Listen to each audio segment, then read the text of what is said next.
Welcome, let's study the shotgunning Creeping Frost Deadeye. Creeping Frost is a cold spell mostly known for its ability to hit the same target with multiple projectile explosions originating from one cast. A divergent version of this gem will increase the number of projectiles by 1 per 20% gem quality. This build explores this idea to get more projectiles. With 4 additional base projectiles, Ascendancy Keystone, the gem quality set to 80%, and a Dying Sun Flask, the explosion's damage is 13 times higher against bosses. You can guarantee that all of the Creeping Frost bolts will explode on one target by equipping NIMIS Ring. To keep up with the very high mana cost of this high-level spell as a ranger, equip the Devouring Diadem helmet. It would also allow you to fit more auras for increased damage and survivability. It makes the problem with mana sustain non-existent, so the build is very easy to assemble. The Deadeye class is selected for its ricochet and endless munitions, which drastically improve clear speed and damage.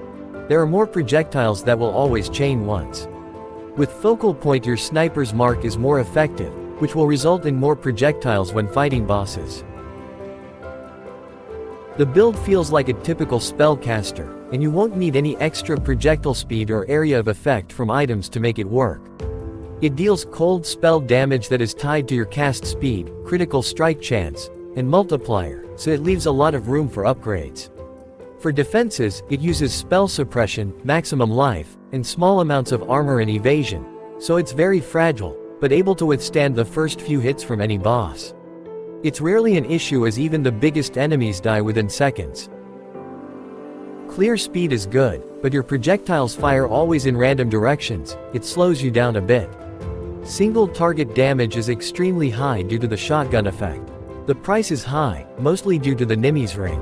Upgrades like Ashes of the Stars and a rare weapon make it even more expensive.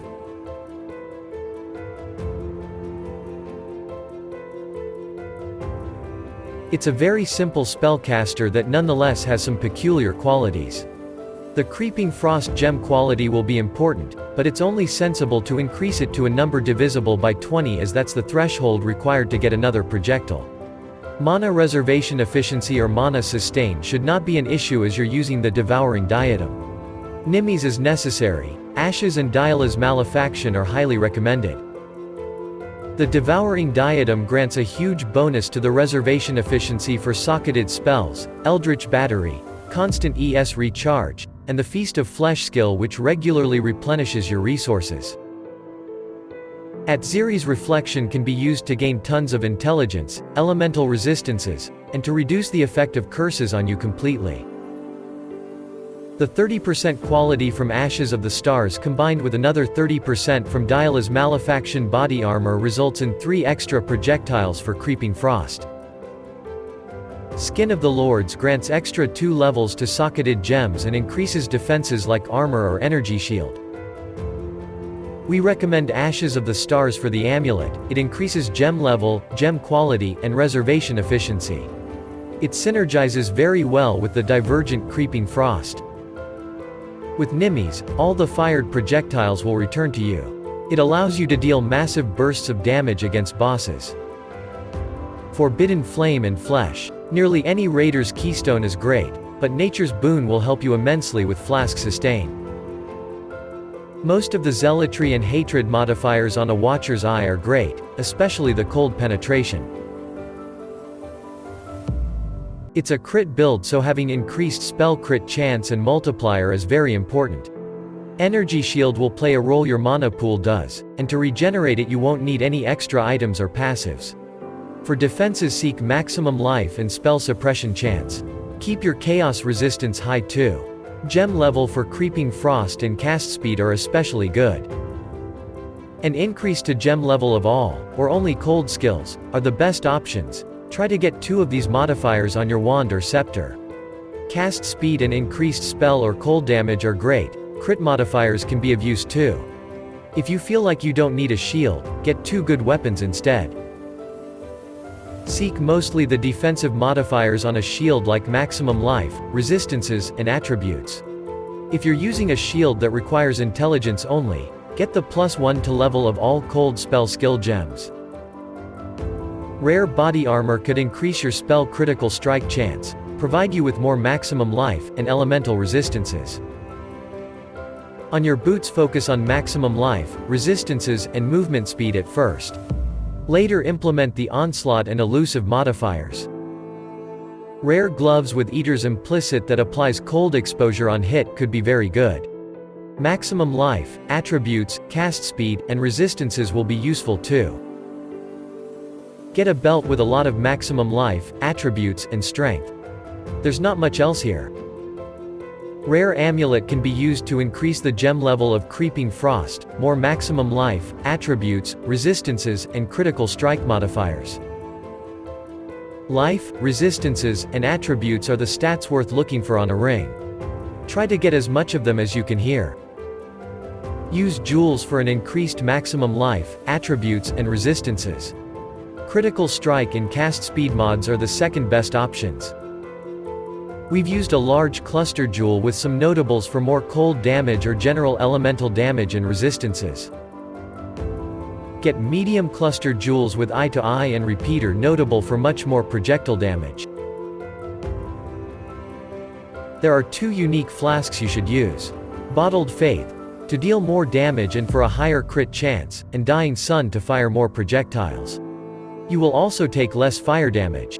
For magic flasks, there's the life one with instant life and bleed immunity, a diamond flask, and a quicksilver one.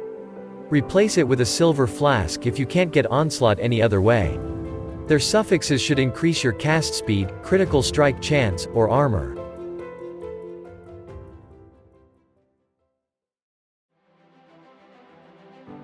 Now for the skill setups. Creeping Frost is a cold projectile spell that explodes. These explosions can overlap for a powerful shotgun effect.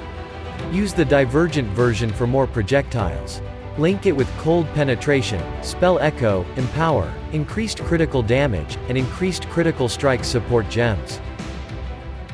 The 4 auras, that you can socket in the helmet with local reservation efficiency, are Zealotry, for more spell damage and increased critical strike chance for spells, Determination, for more and increased armor, Hatred, which simply grants more cold damage, and Herald of Ice.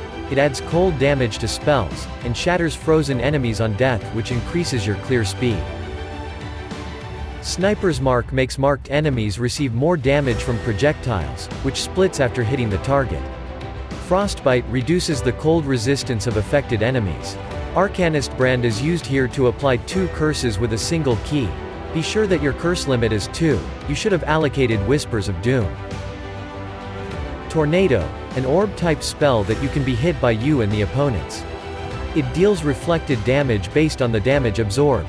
Link it with Onslaught for the Onslaught buff, Power Charge on critical for power charges, and cast when damage taken at gem level 1. With Tornado at level 1-2, it can be triggered very frequently, each time you get hit. Frostblink is the cold movement spell that will be also used to inflict chill. Bone Chill support increases chill effect and duration. A more powerful chill will also make enemies receive more damage. Unbound Ailment support increases the chill effect, again. Haste increases movement, cast, and attack speed. By linking it with Divine Blessing, Haste becomes a temporary aura to be used during boss fights or to move faster. Molten Shell is a guard spell that protects your character from incoming hit damage for some time. Defiance Banner increases evasion and armor. Nearby enemies have reduced critical strike chance.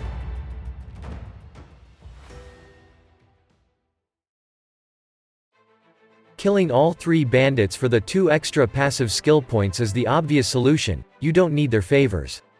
Soul of Solaris is our recommended major god. It slightly improves survivability when fighting one opponent, which you will need to stand close to for some time if it's a tanky boss. Soul of Shikari is the minor god we've picked due to the low chaos resistance of our character. It mitigates poison damage. If you struggle with other types of damage over time, choose other minor gods. The passive skill tree is designed to host one large cluster jewel. The lower part of it is where you can gain some maximum life, spell suppression, and mark passives. Going up, you will encounter more nodes for critical strikes, cast speed, maximum life with energy shield, and again, more spell suppression. Elemental damage, aura effect, reservation efficiency, evasion rating, and whispers of doom should be picked up too. For masteries, pick the life ones for more maximum life, increased effective auras as reservation mastery, energy shield leech as elemental mastery, and increased critical strike chance as spell suppression mastery. You may also pick the increased critical strike multiplier against unique enemies as critical mastery, and the chance to gain frenzy charge after hitting marked enemy as mark mastery. And that is all for this guide. We'd be happy to see you like it and subscribe to the channel. Goodbye.